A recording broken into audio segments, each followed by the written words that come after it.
Hello mga Kuya Dens here na pauwi na galing sa trabaho. So this is the vlog na aking sinushoot ngayon as I am vlogging uhuy, my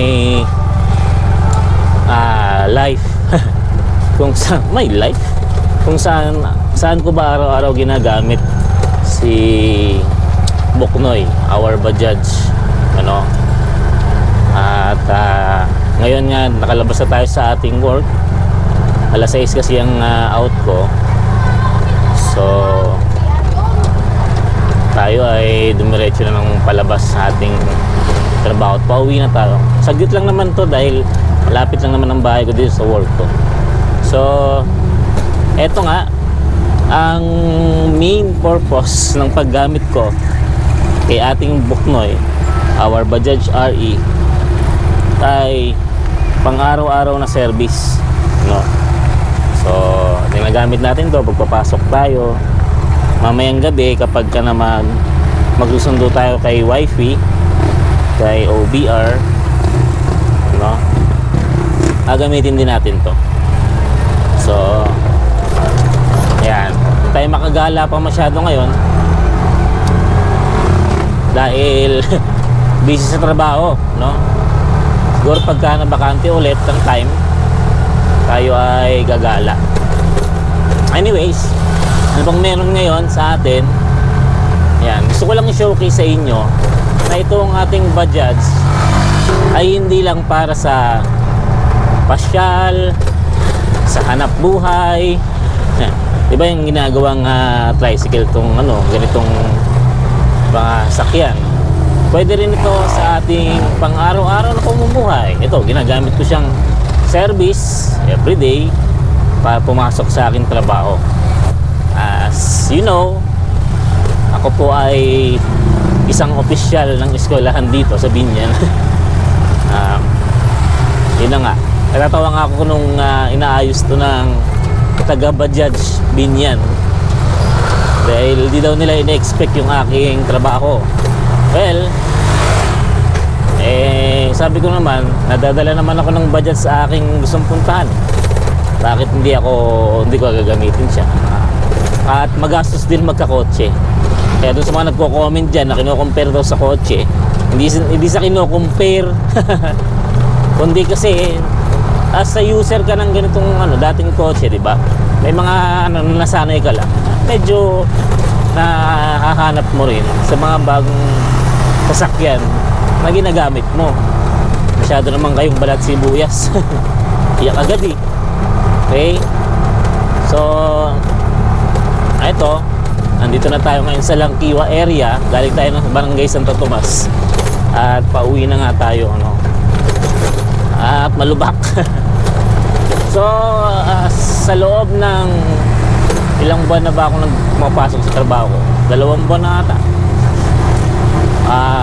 March. Tama, 2 buwan na ako pumapasok sa trabaho ko. At ito na yung ginagamit kong service araw-araw. So okay naman siya gamitin as a service, ano? Nagdadala ko yung mga gamit na gusto kong dalhin kasi syempre malaki to. Ako lang naman ang sakay nito madalas. Then may lagayan naman ang gamit sa likod. Actually yung gamit ko ngayon nasa likod na. Another thing is minsan nagagamit namin to sa official school business, ano? Pagka kinakailangan may ihatid, dapat ihatid, nagpapasama lang ako sa ilang mga nagkatrabaho doon para dalawa kaming lalakad, ano? So yun, ito yung daily use ko sa ating Bajaj, service ko pagpapasok sa trabaho ko, diba? So tipid siya actually. Itong nakikita nyong nilalakbay ko ngayon, no, hanggang dun sa pupuntahan natin pauwi ng bahay, araw-araw na ginagasolina ko. Well, hindi araw-araw ako nagpapagas eh. So papagas ako ng 100 pesos. Minsan umaabot pa siya ng 3 araw. Dumidepende yun. Siyempre sinusundo ko pa si Mrs. sa Carmona Petron sa labasan. So Minsan, 2 araw kalahati yung 100. Yan. So, ganun. Sa akin, tipid na yun kasi, di ba, nagagamit mo naman ng gusto yung sasakyan sa mga gusto mong puntahan. Di pa ako naiinitan at nung umuulan-ulan nung nakaraan, di pa ako nauulanan. Ayan. So, kaya nag-switch ako dito from motorcycle. Ngayon, sa aking obserbasyon sa paggamit ng Bajaj, no? Sa kanyang performance, okay naman ako. Actually, pag mag-isa nga lang ako, pwede akong napapabilis ko yung takbo niya, no? Kaya mas nakakarating pa ako ng madalas sa trabaho kung mag-isa lang naman ako, no? Pero kung may sakay ako, nangyari, family, andyan yung asawa, ayan. Of course, dun tayo sa takbong pogi nga lang, sabi nila. Okay? Minsan nga lang, alam nyo ba, pag ginagamit natin tong si Bajaj at pumapasok ako sa trabaho, kasi maaga na ako pumapasok, ano? Kahit naman minsan pabalik ay may pumapara sa atin, nakala siguro bibiyahe tayo. Pag nakikita niya naka-uniform ako, ayun, so alam na nila na for private purpose yung grabe yung ilaw. So dito kasi sa lugar namin may mga ginagamit din sa Bajaj for tricycle purpose, katulad doon nasa harapan ko nakikita sa video. Ayan. So ginagamit nilang pang hanap buhay as a tricycle, public transportation. Kaya minsan napagkakamalan ako, pero may nakalagay naman sa harapan ko na private, no? Kaya nakikita naman ng ibang tao. Yun lang, parati ako nakaka-experience ng gano'n na pinapara ako. Akala siguro nagbabiyahe ako na as tricycle. Okay? Pero okay naman na pag gusto kong pumunta sa Robinson, punta naman ako. Hindi ko lang natetesting pa sa SF Santa Rosa, pero try ko rin doon kasi may lalakarin ako doon minsan. Siguro iba-vlog natin. And magba-vlog din ako ng iba pang mga kaya ng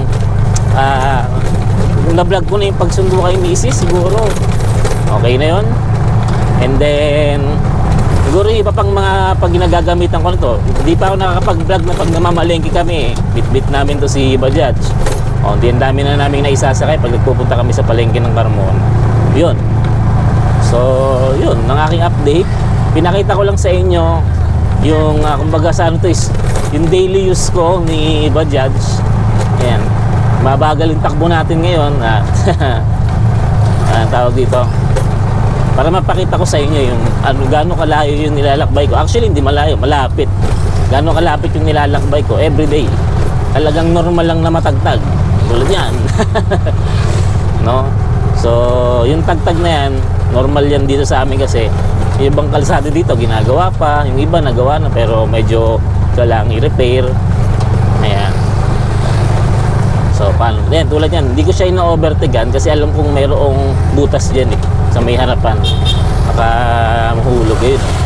Sana nakikita sa video. Ayun, iwasan doon nagmumotor. So dito ako overtake kasi malapit na tayo dito. Ayan. So liligaw na tayo dito. Ayan. So punahin natin itong motor. Dito yata sa Binyan, di uso helmet dito. Okay. So dito ang aming subdivision, village. Akala ko kung ano naman yung tinatahulan. Ayan. So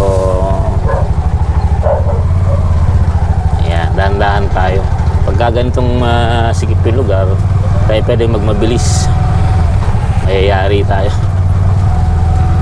Ayan. So welcome sa aming lugar. Tawag nila dito ay Pulang Bubong.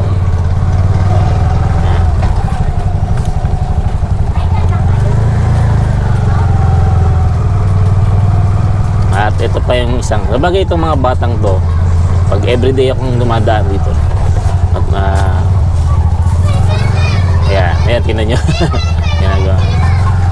Huwag lang silang gigitna. Ayun ba dyan, sumasaludo pa eh. Bastos! Ba't ka tumiro? Di ka kasali. sumasaludo sa akin. Ayan. Ops, dito tayo nagpaparada ng ating malapit sa bahay. Kasi dito tayo humingi ng permiso na mag-parking.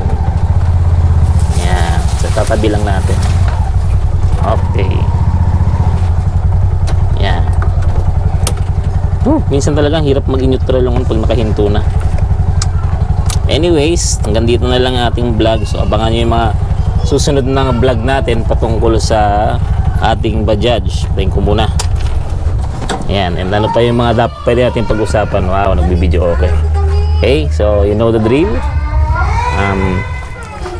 Subscribe to our channel kung di pa nakasubscribe. Tapos follow our videos, like our videos and share para sa mga kabajaj pa natin at kay Kuya Dens. And kung meron kayong gusto itanong, pwede na namang i-message dyan sa comment section. Salamat Kuya Dens. Salamat sa pagsama sa aking ride home. Okay?